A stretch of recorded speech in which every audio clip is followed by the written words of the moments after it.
امشب در 24 نگرانی وزیر دفاع اسرائیل از پیشرفت هسته جمهوری اسلامی. یوآو گالانت گفته تهران مواد لازم رو برای ساخت 5 بمب هسته‌ای به دست آورده. نگاهی به قشر خاکستری در اعتراضات سراسری ایران. مجله تایم درباره نقش پنهانی ایرانیانی نوشته که در اعتراضات فعال نبودند. اپیدمی فقر در ایران و رونق بازار سیاه اعضای بدن. روزنامه جهان صنعت نوشته مردم از ناچاری قرنیه چشم رو هم می‌فروشند. و خبری خوب برای مبتلایان به آلزایمر. داروی جدید شرکت ایلای لیلی در آزمایش بالینی سرعت پیشرفت این بیماری رو کاهش داده. از واشنگتن دی سی این 24 است با فرداد فرحزاد.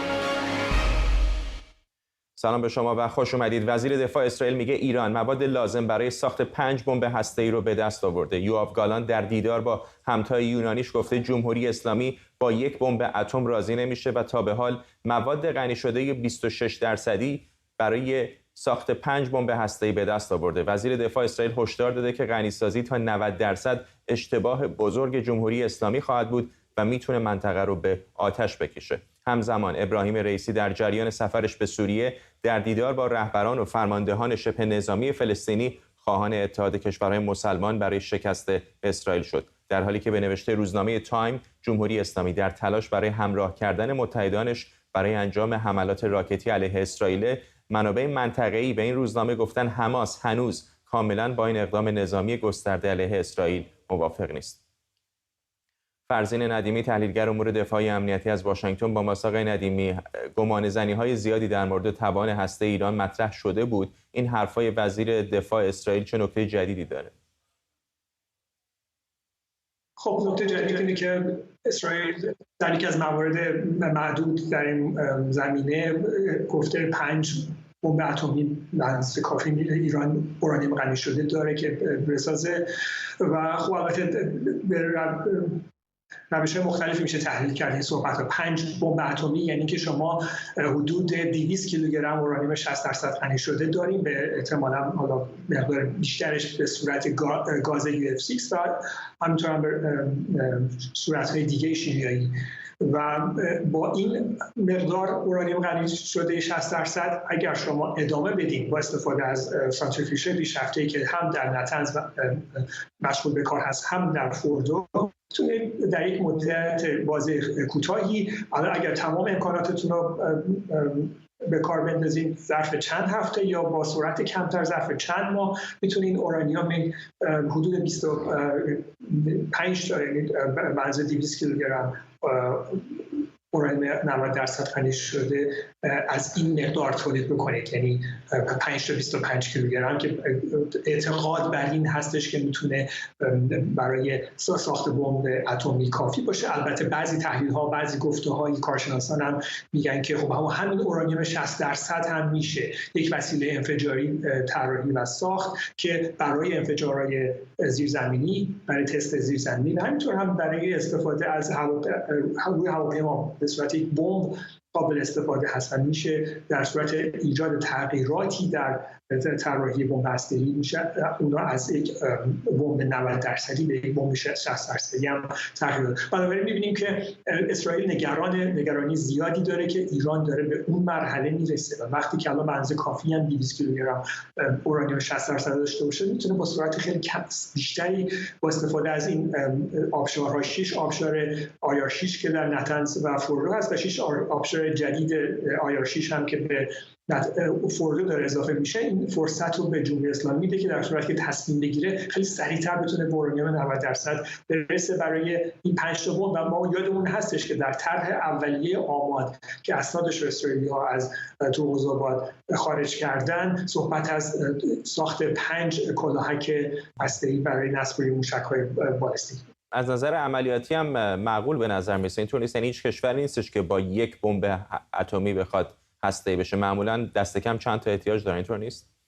بله طبیعتاً چند تا احتیاج داره. برای اینکه برای تست نیاز به اینا هست و حداقل یکیشو باید آزمایش بکنن، زیر زمین منفجر بکنن و تعدادی داشته باشن که اگر لازم بشه حداقل زیر زمین منفجر بکنن. آقای ندیمی دارید به آزمایش احتمالی ایران اشاره میکنید. میدونم که گمان زنی در مورد محل احتمالی چنین آزمایشی زیاد هست. چرا فکر میکنید احتمالاً زیر زمین خواهد بود؟ خب به خاطر اینکه معمولا آزمایش‌های هسته‌ای برای اینکه مواد رادیواکتیو پخش نشه زیر زمین انجام میگیره و در همون اسناد هسته‌ای توغوزآباد چند مختصات جغرافیایی وجود داشته که توسط تیم‌های طرح آماد مورد بررسی قرار گرفته و مشخص شده برای مکان‌های احتمالی انجام آزمایش‌های هسته‌ای و ما می‌دونیم که چند تا از این کمپ‌های بومگردی کویری در ایران هم خیلی نزدیک هستن به این سایت‌ها. پس میشه در احتمال داد که اگر یه روزی این کمپ‌ها رو همه رو تعطیل بکنن و درشون رو ببندن میتونیم انتظار داشته باشیم که شاید به زودی اونجا قرار اتفاقاتی بیفته.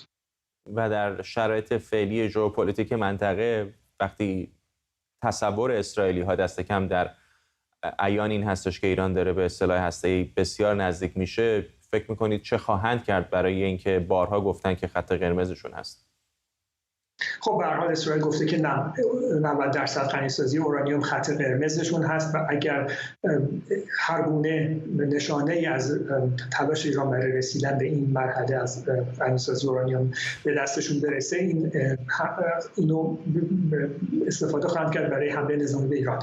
اسرائیل خب خیلی ترجیح میده که این حمله نظامی با همکاری ایالات متحده انجام بگیره یا اینکه ایالات متحده به تنهایی این کار بکنه، ولی در این حال بارها مقامات اسرائیلی تاکید کردند که آمادگی اینو دارن که در صورت لزوم به تنهایی این کار انجام بدن. فرمانده نیروی هوایی اسرائیل که سال گذشته به این سمت رسید چند بار گفته بود که این انتظار از من دارن و این آمادگی رو من اعلام کردم که اگر به من همین امروز هم اعلام بکنن که لازم این حمله هوایی انجام بگیره این کار رو انجام خواهیم داد و به موفقیت هم خواهیم رسید. البته خب اسرائیلی‌ها فکر آینده بعدش هم میکنن و شاید بیشتر انتظار داشته باشن که از طرف گروه نیابتی ایران حملات سنگینی از چند جهت به اسرائیل انجام بگیره، ولی خب احتمال پاسخ جمهوری اسلامی رو هم مسلماً در نظر خواهند داشت و فکر حتما این هم در نظر خواهند داشت که چنین حمله‌ای صرفاً مثل حمله سال 81 به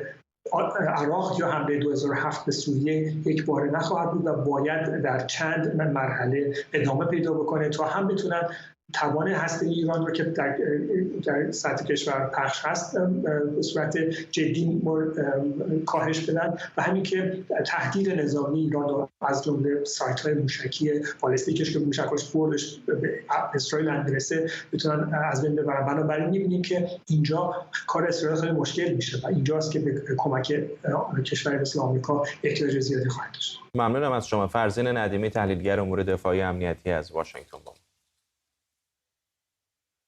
کمیته نیروهای مسلح سنای آمریکا ساعتی پیش جلسه‌ای در مورد تهدیدات جهانی برگزار کرد و رؤسای اداره اطلاعات ملی و اداره اطلاعات ارتش آمریکا در این کمیته به کنگره آمریکا گزارش دادند. در طول جلسه امروز مقامات اطلاعاتی آمریکا در مورد جنگ اوکراین، تهدیدات چین علیه تایوان و همینطور جمهوری اسلامی ایران صحبت کردند. همزمان با این جلسه مایک ترنر، عضو مجلس نمایندگان آمریکا از حزب جمهوری‌خواه، گفته چین، روسیه، کره شمالی و ایران سرمایه‌گذاری گسترده‌ای برای توانایی هسته‌ایشون کردن. آقای ترنر در مقاله‌ای که در فاکس نیوز منتشر شده نوشتن کشورها امروز با سلاح‌های هسته‌ای عملاً آمریکا رو تهدید می‌کنند. آقای ترنر نوشته به دلیل مخالفت شدید دموکرات‌ها آمریکا هرگز توانایی دفاع موشکیش رو به طور کامل توسعه نداده و به همین دلیل ایالات متحده توان بازدارندگی هسته‌ایش رو از دست داده.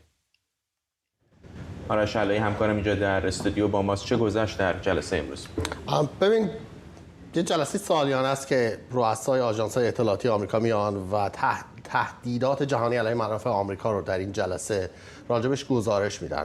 خانم ایوریل هینز که رئیس اداره امنیت ملی آمریکا بود گفت بزرگترین تهدید علیه آمریکا چین هست و برشمرد یک لیست بسیار بلند بالایی از تهدیدات تکنولوژی، فناوری‌های سایبری، فناوری‌های نظامی و همچنین فشارهای سیاسی که چین وارد میکنه به ایالات متحده و گفت بزرگترین تهدیدی که علیه ایالات متحده وجود داره به صورت بالقوه و بعضی‌هاشون هم بالفعل، مخصوصا الان نیروی دریایی بسیار قوی که چین داره سعی میکنه با گرفتن جزایر مختلف، با خشک کردن بعضی از نقاط در دریا بیاد و یک سری جزیره ها از سر از دریا از اقیانوس در میارن و چینی‌ها میگن این جزیره مال ماست.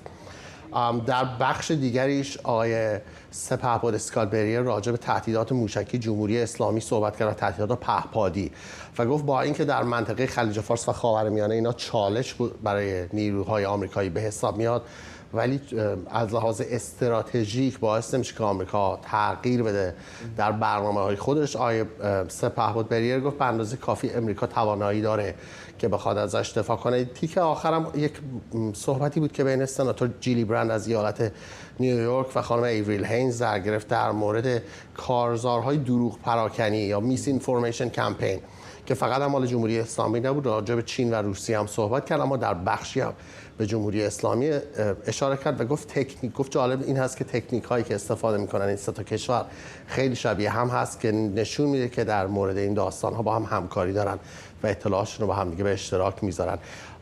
و در بخشی از این جلسه سناتور ریک اسکات حضور داشت. من موفق شدم سناتور ریک اسکات یکی از سناتورهایی است که مخالف جمهوری اسلامی است در حزب جمهوری خواه و این مخالفت خودشون هم بارها ابراز کرده راجع به این تانکری که اخیراً در خلیج فارس نیروهای سپاه پاسداران توقیف کردن. ازش پرسیدم با هم بشنویم ببینیم سناتور ریک اسکات به من چه گفت.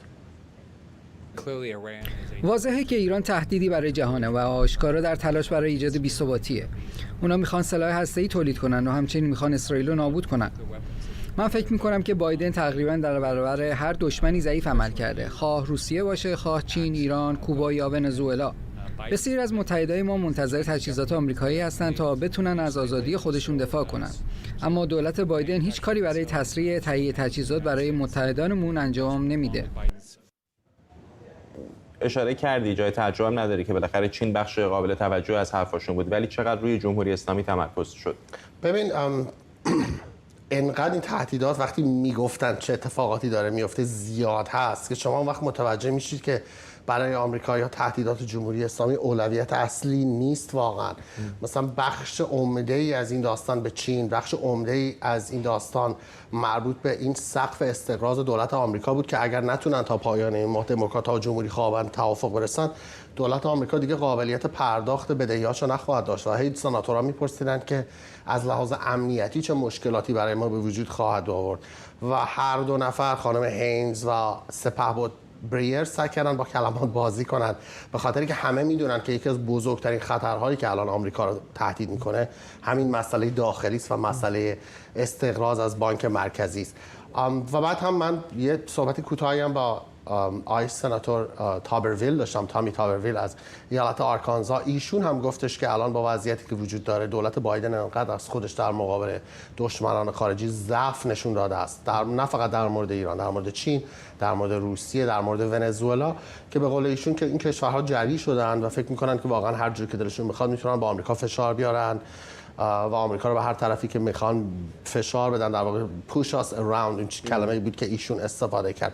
اما در نهایت تهدیدات علیه آمریکا از طرف ایران به نظر میاد الان برای مقامات امنیتی امریکایی چین اول حساب میشه، روسیه دوم حساب میشه و با اختلاف جمهوری اسلامی سوم هست. یک اشاره‌ای هم گفتی که سناتور اسکات کرد به موضوع هوش مصنوعی که اونم یک نگرانی رو به افزایشه.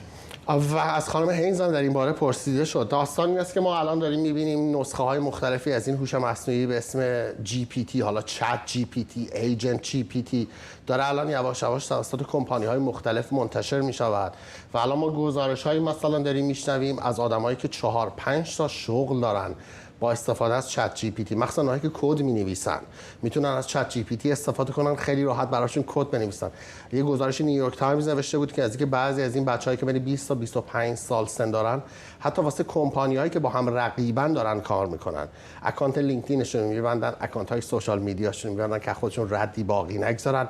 و داشت میگفت الان کسایی که دارن از این هوش مصنوعی استفاده میکنن به نوعی دست بالا رو خواهند داشت بر آدمای دیگه، بنابراین شغل رو به سمت خودشون خواهند کشید، منابع به سمت خودشون خواهند کشید. سناتورها هم سوال کردن از خانم هینز، گفتن آیا احتمال داره اگر واقعا این آرتفیشال اینتلیجنس یا هوش مصنوعی اینجوری که الان به بازار اومده است ولش بکنن، چقدر شغل در آمریکا از بین خواهد رفت؟ و پیش بینی ایشون چی بین 8 تا 10 میلیون شغل از آمریکا بود که توی یک سال آینده ممکن از دست بره. تا اینجا هستی در مورد این مقاله فاکس نیوز که ترنر نوشتم میخوام ازت بپرسم، یه تصویر خیلی آخر و زمانی میده از وضعیت.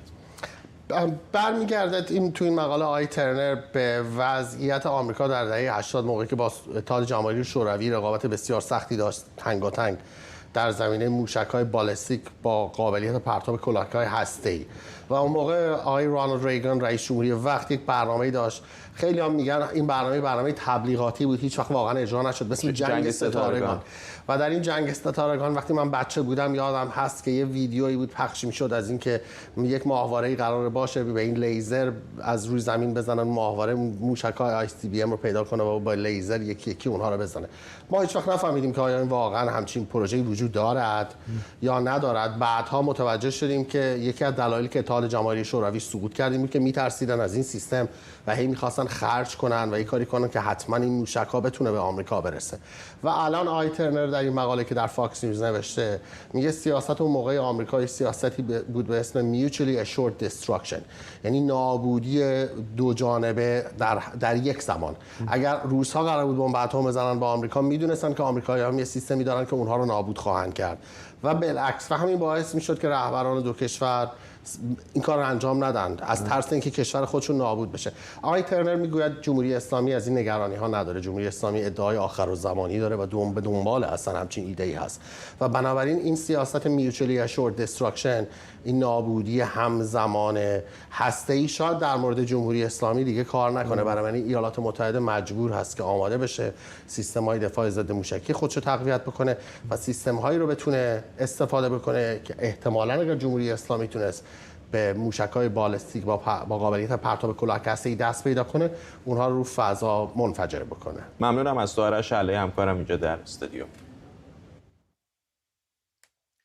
انجمن مسلمانان سکولار در نامه‌ای به وزیر کشور آلمان خواهان تعطیلی فوری مرکز اسلامی هامبورگ شده. در این نامه نوشته شده با توجه به اینکه در گزارش‌های اداره حفاظت از قانون اساسی آلمان مرکز اسلامی هامبورگ مرکزی برای اشاعه یهودی ستیزی، ترویج ایدئولوژی جمهوری اسلامی و جاسوسی از شهروندان ایرانیه، هر نوع همکاری با این مرکز باید قطع بشه. احمد صمدی همکارم از برلین با ماست. احمد، می‌دونیم که فشارها به دولت آلمان درباره مراکز متعلق به جمهوری اسلامی یا وابسته به جمهوری اسلامی زیاد شده. این بار انجمن مسلمانان سکولار خواهان تعطیلی مرکز اسلامی هامبورگ شده. بله فرداد، خب این در واقع علتش رو باید در عملکرد مقامات جمهوری اسلامی و همچنین کارکردی که مرکز اسلامی هامبورگ داره جستجو بکنیم.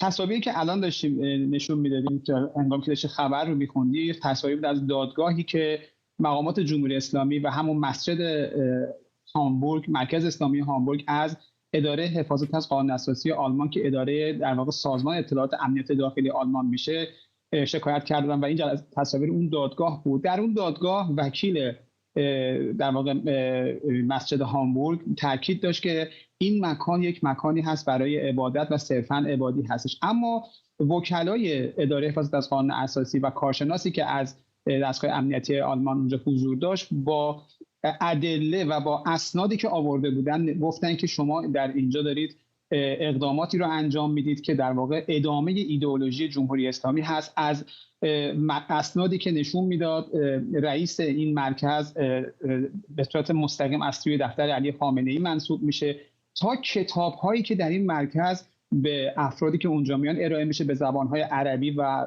انگلیسی و آلمانی که در اونجا خط به خط میخوندن برای وکیل طرف ایرانی که نشون میداد که در حال گسترش ایدئولوژی جمهوری اسلامی هستن و به دنبال صدور انقلاب هستن در کشور آلمان. و بر همین اساس هم حالا انجمن در واقع اسلام سکولار در آلمان از وزیر کشور آلمان درخواست کرده که اینجا رو ببندن، چرا که در واقع بر اساس اسنادی که اداره حفاظت از قانون اساسی ارائه میده جمهوری اسلامی داره هم مخالفانش رو از طریق این مسجد و افرادی مثل طرفداران حزب الله که به اونجا میاد تحت فشار قرار میده و از اونها جاسوسی میکنه و از طرف دیگه هم خب این مکانی شده برای فعالیت‌های ضد یهودی و یهودی ستیزی.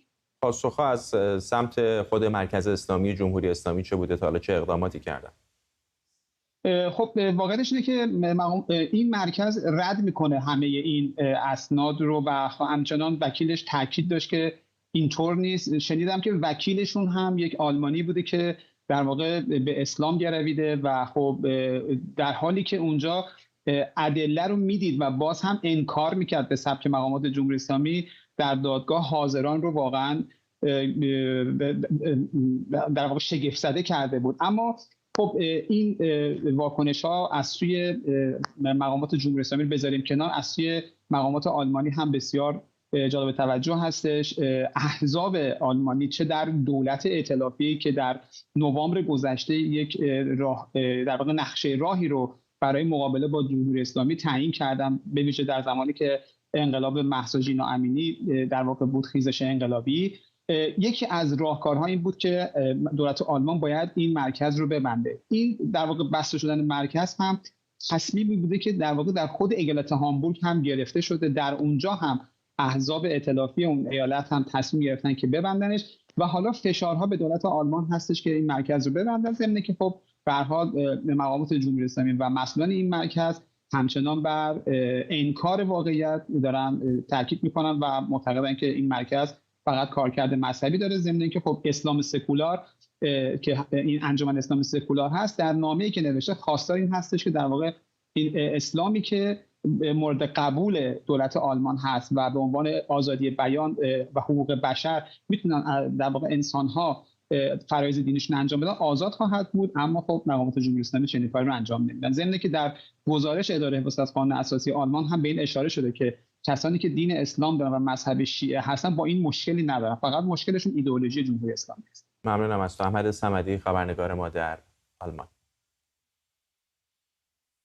مجله تایم در گزارشی درباره اعتراضات در ایران به بخش ساکت جامعه موسوم به قشر خاکستری پرداخته و نوشته هرچند این عده در اعتراضات خیابانی فعالانه نقش پررنگی نداشته، اما در برابر سرکوب خشن نیروهای امنیتی برای معترضان به عنوان پوشش عمل کرده. مجله تایم در این گزارش نسبت مثلث معترض فعال قشر خاکستری و نیروی سرکوب رو بررسی کرده و نوشته معترضان در ایران با اینکه با مشکل ناهماهنگی و نداشتن رهبری روبرو هستند، اما هنوز مصممند تا با بسیج قشر خاکستری رژیم رو سرنگون کنند. همکارم مرداد قاسمفر اینجا در استودیو با ماست. چه تصویری داره میده از این قشر خاکستری؟ چون دو تا برداشت میدونم که وجود داره، یکی همین که میگه اونا کمک میکنن، یکی اتفاقا معترضن که اونها نقش پررنگی بازی نکردن. در 5-6 ماهی که این جریان خیزش در ایران بود، تقریبا همه یا بسیاری از تحلیلگرا همیشه جدا کردند نقش کسانی رو که در خیابان بودن، به اصطلاح کسانی در میدان بودن و کسانی که نپیوستند. حتی خاموش شدن نسبی این ماجرا رو هم منتسب می‌کنند هنوز هم به قشر خاکستری. اما این گزارش که گزارش بسیار درخشانی هم است، من واقعا توصیه می‌کنم کسانی که دسترسی دارن حتما بخونن این گزارش رو. به قلم یک ایرانی هم هست، کی آرمین سرجویی، که 2 دهه‌ای هست برای تایم گزارش می‌نویسه درباره ایران و کاور می‌کنه اونجا رو. توضیح میده اونجا و گزارشش اینطوری هست که اتفاقا نقش پنهانی که این طبقه به اصطلاح خاکستری داشتن در این انقلاب، در این خیزش، بسیار پررنگ بود. از چه بابت؟ از بابت اینکه یک جور حالت لوجستیک رو برای کسانی داشت که در خیابان داشتن با نیروهای سرکوب می جنگیدن. عملا مثال میزنه، مثلا در زمانی که همین گروه با راهبندان ایجاد کردن، با گذاشتن ماشیناشون در حالتایی که بچه‌ها بتونن پشت اینا پنهان بشن، با پشت پنجره‌هاشون شبانه شعار دادن، با حتی اجازه دادن به بچه‌هاشون، حمایت کردن از بچه‌هاشون. بی‌دلیل نیست که خیلی‌ها با که چشماشون رو از دست دادن میان با افتخار تصویراشون رو در فضای مجازی شیر می‌کنن. اینها یک گروهی پشت سر اینا هستن که خانواده اینا هستن عموما و اطرافیان اینا هستن که ممکنه در کنار اینها در خیابان نبوده باشن، اما از اون ور به شدت حمایت روانی این جریان رو در این خیزش رو تامین کردن. ولی این قشر خاکستری اونطوری که تایم توصیفش کرد، بسیاری از تحلیلگران ایرانی هم دارن توصیف میکنن، اگر بخش بزرگی از معترضان خاکستری باقی بمونن، اون بخش پررنگترش که داره کار عملی میکنه روی زمین چقدر تنها خواهد موند؟ ببین، مسئله اینه که این جریان یک بارها هم در بحث‌های به خصوص جامعه شناسی این خیزش گفته شده که این جریان یک جریانی هست که در نشیب و فرازهای خودش رو طی خواهد کرد. مهم اینه که در یک مقطعی بالاخره جامعه ایران با حمایت همون قشر خاکستری ظاهراً به خیابان نیامده تونست این زنگوله رو به گردن گربه بندازه. الان دیگه وضعیت جوریست که شما می‌بینی مقاومت مدنی به شکل گسترده‌ای و با افتخار داره در ایران اتفاق میفته.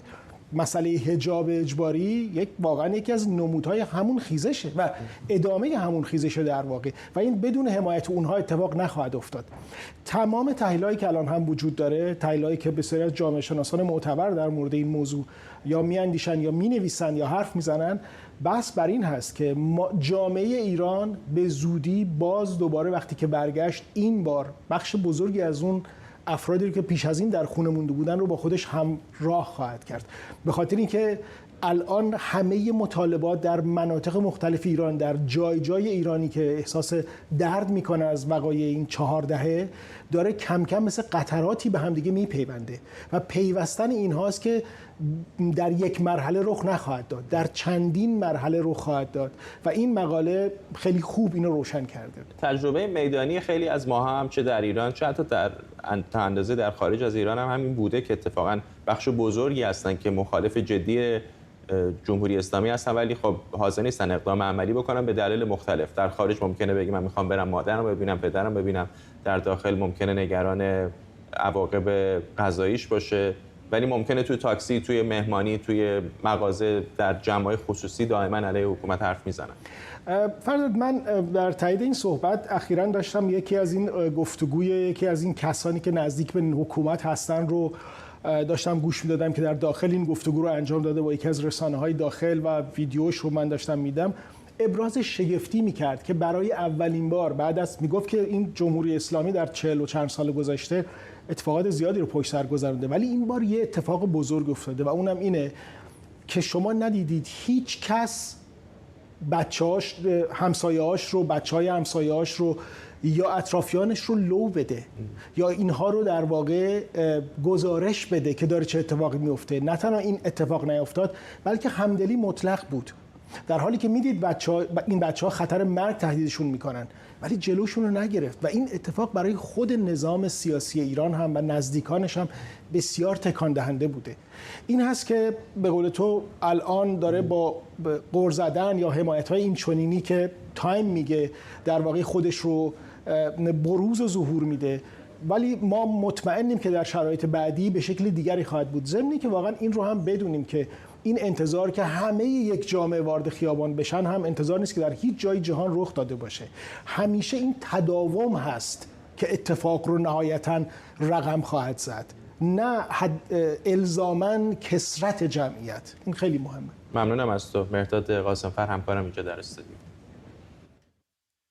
در ادامه مشکلات اقتصادی در ایران، روزنامه جهان صنعت در گزارشی از رواج فروش پنهانی اعضای بدن پرداخته. این روزنامه نوشته بسیاری به غیر از کلیه به فروش بخشی از کبد، مغز استخوان و قرنیه چشم رو آوردند. جهان صنعت نوشته انجمن کلیه ایران سال پیش رقم هدیه برای کلیه رو 80 میلیون تومان تعیین کرد، اما از شروع سال 1402 قیمت کلیه در بازار سیاه و از طریق دلالان بین 500 میلیون تا 1 میلیارد تومان در نوسان. این روزنامه گفته در مواردی خریداران اعضای بدن در ایران توانایی پرداخت هزینه‌های هنگفت رو ندارن و به این دلیل فروش اعضای بدن به خارج از ایران هم کشیده شده. به گزارش این روزنامه برخی افراد با وساطت دلالان اعضای بدنشون رو در جاهای مثل امارات و ترکیه به قیمت 7 تا 15 هزار دلار میفروشن. شهره مهرنامی، روزنامه‌نگار و عضو تحریریه ایران وایر از ویرجینیا با ماست. بیشتر در مورد این گزارش بگو، خیلی تکان دهنده است. حالا در مورد کلیه میشه فهمید، بالاخره هر کسی 2 تا کلیه داره، میشه اهدا کرد، اما قرنیه چشم؟ تمام نکات این گزارش تراژیکه، اصلا اطلاعاتش انقدر شوکه کننده است که آدم میمونه که واقعا چطوری داره این اتفاق میفته. اگر قرنیه چشم رو بخواین بفروشین خب طرف کور میشه. یا مثلا در مورد قلب گفته، البته توضیح کاملی در مورد قلب نداده. من حدسم اینه که در مورد کسانی که مرگ مغزی شدن و میگه که یا مثلا کبد یا بخشی از کبد البته، یا مثلا کلیه مغز استخوان و این و میگه که هر نسبت به نوع خون، گروه خون، این قیمت تغییر میکنه. و اون چیزی که خیلی عجیبه اینه که گروه سنی که دارن این کار رو انجام میدن و مشتاقن برای فروش اعضای بدنشون، یعنی فروشنده هستن، بین 18 تا 40 سالن. یعنی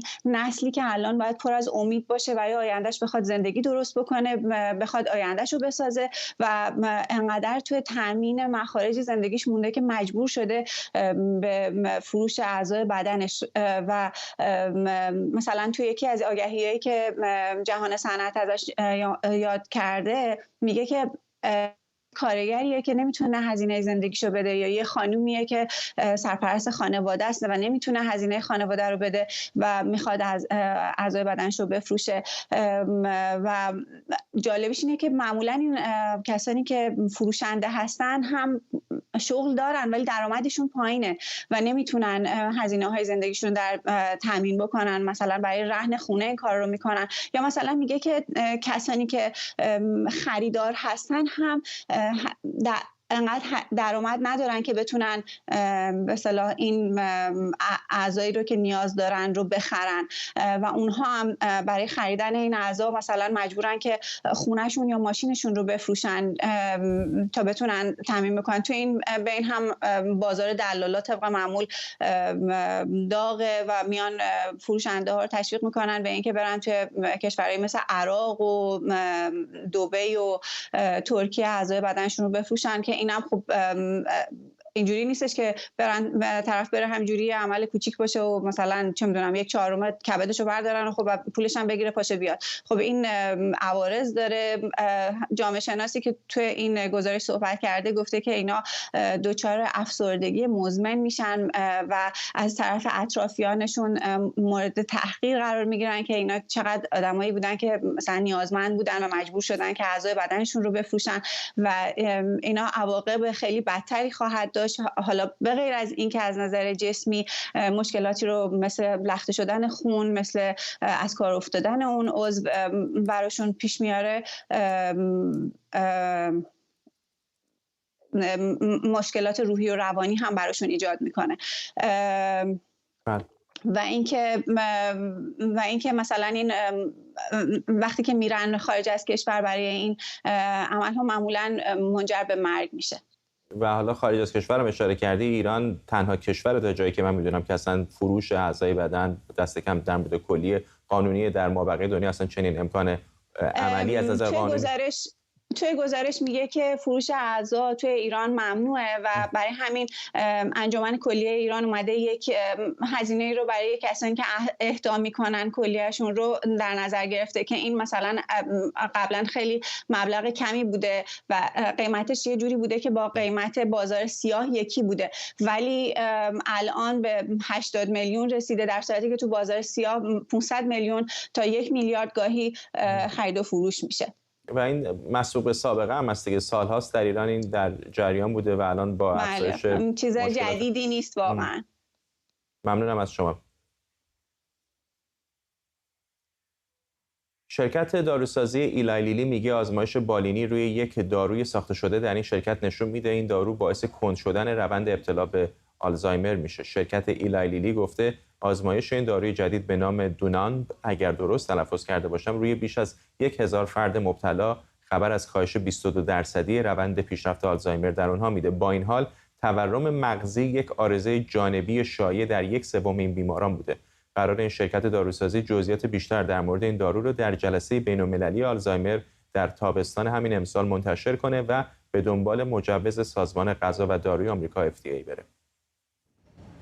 محمد کاظم عطاری، پزشک و پژوهشگر پزشکی اجتماعی، اینجا در استودیو با ما. آقای عطاری، چقدر امیدوار کننده است این دارو در مورد آینده وضعیت کسانی که به آلزایمر مبتلا هستند؟ اگه مقایسه کنیم با نتایج داروهای دیگه‌ای که ما تا حالا داشتیم، تقریبا این 2 برابر داروهای دیگه تاثیر خوبی رو نشون داده.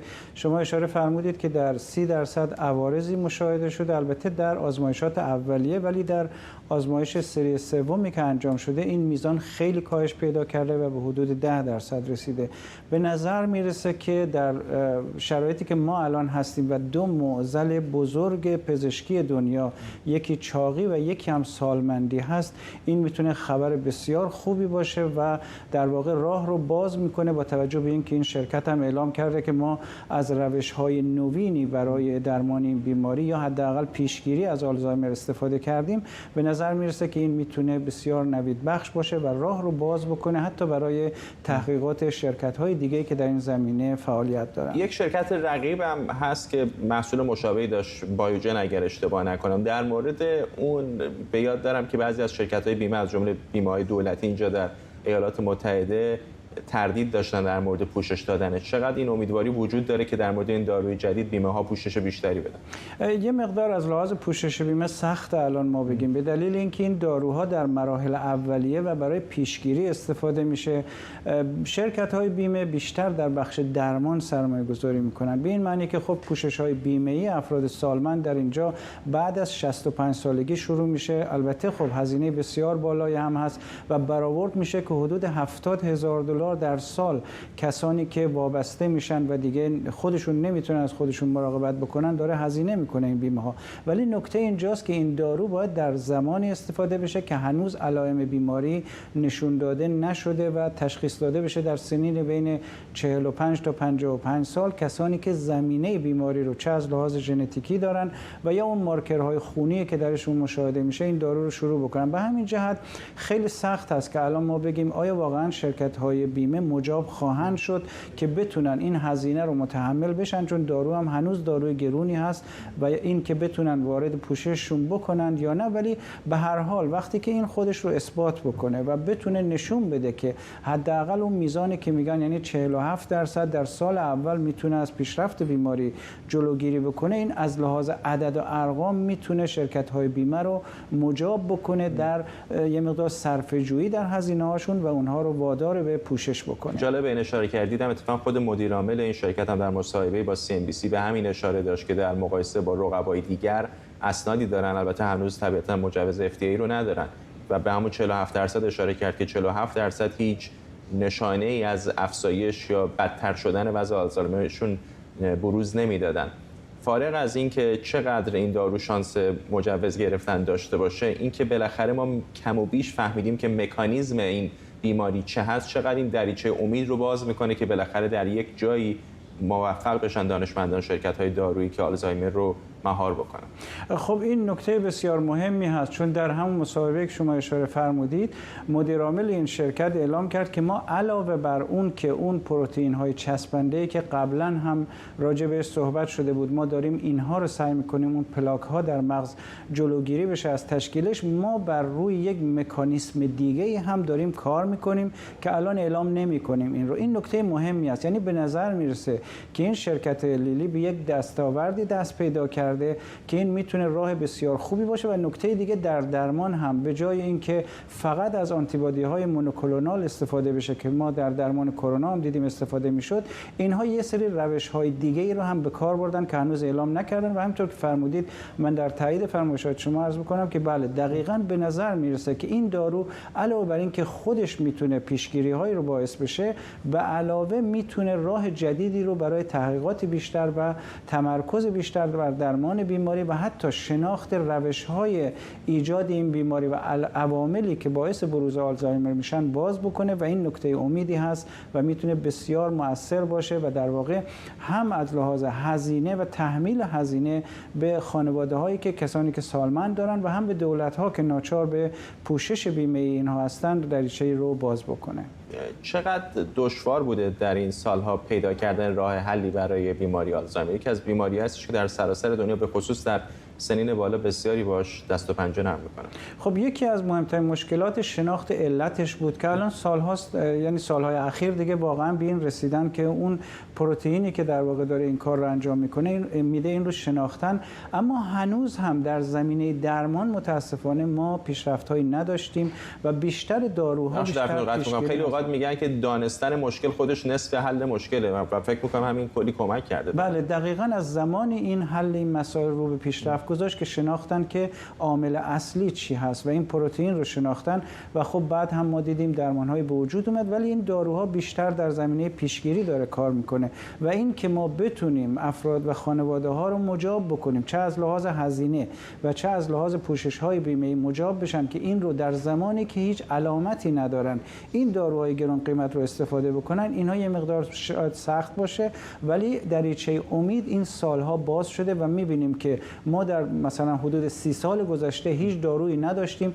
ولی طی 3 سال گذشته الان 4 یا 5 دارو معرفی شده که حدود 3 تای از اینها مورد تایید سازمان غذا و داروی آمریکا قرار گرفته. اگر اشتباه می‌کنم من اصلاح بکنم، یکی از مشکلاتی که به نظر میاد بیماری آلزایمر ایجاد میکنه نگهداری از کسانی است که به صورت فرسایشی با این بیماری در عذاب و رنج هستند، برای اینکه بیماری نیستش که به راحتی و به سرعت هم کسی رو بکشه، کلی طول میکشه. درست میگم؟ بله دقیقاً همینطور هست و الان در گزارشاتی هم که میاد برای درمان و داروها رو تبلیغ میکنن دقیقاً به همین فعالیت‌های روزانه سالمندان و میزان وابستگی اینها تاکید میشه. خب وقتی که یک سالمند وابسته میشه علاوه بر این که نگهداری این و کارهای روزمره‌اش نیاز به یه مراقبه ویژه داره و علاوه بر این خود مشکلاتی که و بیماری هایی که ناشی از اون هم ایجاد میشه پشت سر هم ایجاد میشه و از نظر مالی هم بسیار هزینه های سنگین رو تحمیل میکنه. به همین جهت خانواده ای که واقعا سالمندی داره که به سمت آلزایمر پیش میره همیشه نگران هزینه ها، نگهداری، وقت، زمان و در واقع تهیه داروهای اون بخصوص در ایرانی هست که خب ما با مشکلات مضاعفی هم مواجه هستیم. دکتر محمد کاظم عطاری خیلی ممنونم که تشریف آوردید اینجا در استودیو. سلامت باشید. و ممنون از شما که برنامه 24 امشب رو هم دنبال کردید. خبرهای بیشتر میتونید در وبسایت ما دنبال کنید، بادس ایران اینتر.com.